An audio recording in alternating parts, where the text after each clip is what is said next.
ماں کی دعا ساتھ ہونا تو انسان کیسے عروج پاتا ہے، اس کو کیا کیا مل جاتا ہے۔ ذرا ماں کی دعا کے بارے میں آج ہم سنتے ہیں تو انشاءاللہ مزید ایمان تازہ ہوگا اور ماں سے اور محبت بڑھے گی۔ حضرت سلیمان علیہ نبینا علیہ الصلوۃ والسلام یہ اللہ کے وہ نبی ہیں، ویسے تو ہر نبی کی شان نرالی ہے۔ حضرت سلیمان علیہ الصلوۃ والسلام کو اللہ نے کمال قدرت عطا فرمائی، آپ کی حکومت جانوروں پر بھی، پرندوں پر بھی، ہواؤں پر بھی، دریاؤں پر بھی، انسانوں پر بھی۔ دنیا میں بڑے بادشاہ گزرے ہیں، انسانوں پر حکومت کرنے والے تو گزرے، مگر جانوروں، پرندوں، ہواؤں، بادلوں، سب پر حکومت اللہ نے سب پر حکومت دی۔ حضرت سلیمان علیہ الصلوۃ والسلام کو اللہ تعالیٰ نے وحی فرمائی کہ سمندر کے کنارے جاؤ اور ہماری قدرت کا کرشمہ دیکھو۔ حضرت سلیمان علیہ الصلوۃ والسلام اپنے ساتھیوں کے ساتھ سمندر کے کنارے گئے، مگر نارمل تھا، کوئی ایکسٹرا آرڈنری چیز دیکھنے کو نہ ملی۔ حضرت سلیمان علیہ الصلوۃ والسلام نے آپ کے جنات پر بھی حکومت تھی، تو ایک بڑے جن کو کہا کہ ذرا سمندر میں غوطہ لگاؤ اور وہاں سے کوئی خبر لے کر آؤ۔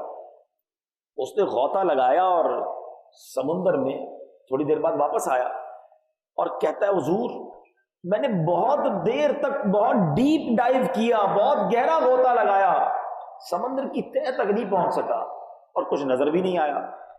آپ نے اب دوسرے بڑے جن کو اور جن کو کہا کہ تم غوطہ لگاؤ۔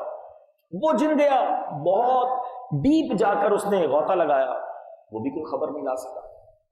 اب حضرت سلیمان علیہ الصلوۃ والسلام کے ایک ساتھی ہیں حضرت آصف بن برخیہ، یہ وہی ہیں جس کا ذکر قرآن میں موجود ہے۔ آصف بن برخیہ یہ اللہ کے ولی ہے، یہ نبی نہیں ہے، کرامت کا ثبوت قرآن میں موجود ہے۔ اب دو جن تو ناکام ہو کر آ گئے، حضرت سلیمان نے حکم دیا کہ تم جاؤ ذرا سمندر کے اندر کا حال بیان کرو۔ اب وہ اندر گئے اور تھوڑی دیر میں ایک عالی شان کافوری 4 دروازوں والا سفید گنبد لا کر آپ کے سامنے پیش کر دیا۔ سمندر کے اندر سے نکال کر ایک خوبصورت گنبد لے کر آ گئے، ایک دروازہ موتی کا، ایک دروازہ یاقوت کا، ایک دروازہ ہیرے کا، چوتھا دروازہ زمرد کا، سارے دروازے کھلے ہوئے تھے، مگر اس گنبد کے اندر ایک پانی کا قطرہ بھی داخل نہیں ہوا تھا۔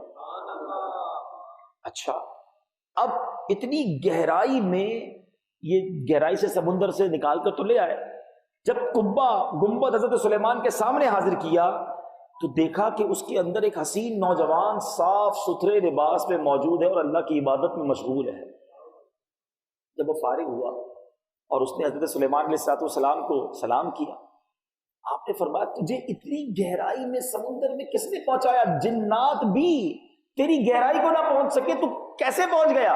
وہ کہتا ہے حضور بات یہ ہے کہ میرے والد اپاہج تھے اور میری والدہ نابینا تھی، میں نے ان کی 70 برس خدمت کی، میری ماں نے وفات سے پہلے یہ دعا کی تھی، اے اللہ میرے بیٹے کی عمر دراز فرما۔ جب میرے والد کا وفات کا وقت قریب آیا تو والد نے دعا دی، اے اللہ میرے بیٹے سے ایسی جگہ عبادت پر لگانا جدھر شیطان مداخلت نہ کر سکے، تیری عبادت کرے شیطان تنگ نہ کر سکے۔ والد محترم کی تدفین کے بعد میں ساحل پر آیا، یہ قبہ نظر آیا، بڑا خوبصورت تھا، میں اندر داخل ہوا اسے دیکھنے کے لیے، ایک فرشتے نے اس قبے سمیت مجھے سمندر کی گہرائی میں پہنچا دیا۔ سلیمان نے پوچھا کہ تم کس زمانے میں اس ساحل پر آئے تھے، یہ کتنی پرانی بات ہے؟ وہ نوجوان کہتا ہے سیدنا ابراہیم خلیل اللہ علی نبینا علیہ الصلوۃ والسلام کے زمانے میں ساحل پر آیا تھا۔ سلیمان علیہ الصلوۃ والسلام نے حساب لگایا کہ حضرت ابراہیم کو وقت کتنا ہو گیا ہے، کتنے سال ہو گئے تھے؟ 2000 سال گزر چکے تھے۔ یہ نوجوان سمندر کی تہہ میں، نوجوان ہی ہے، ایک بال بھی بیکا نہیں ہوا، ینگ، اللہ کی عبادت میں مصروف ہے۔ آپ نے اس نوجوان سے دریافت فرمایا تم اس سمندر کے اندر کھاتے پیتے کیا ہو؟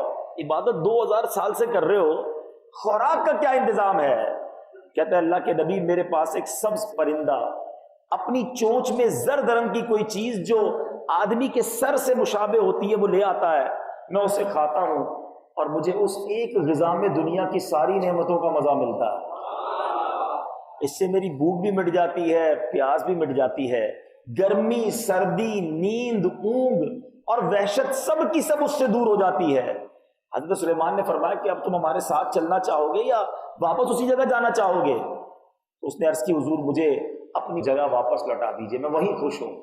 آصف بن برخیہ نے پھر وہ گنبد وہیں جا کر پہنچا دیا اب حضرت سلیمان نے جو جملہ کہا اپنے صاحبوں سے، اپنے ساتھ رہنے والوں سے، آپ فرماتے ہیں دیکھو والدین کی دعا کیسی قبول ہوتی ہے، اللہ عز و جل تم پر رحم کرے، والدین کی نافرمانی سے بچتے رہو، اے اللہ مجھے بھی تو ان کی خدمت کرنے کی توفیق عطا فرما۔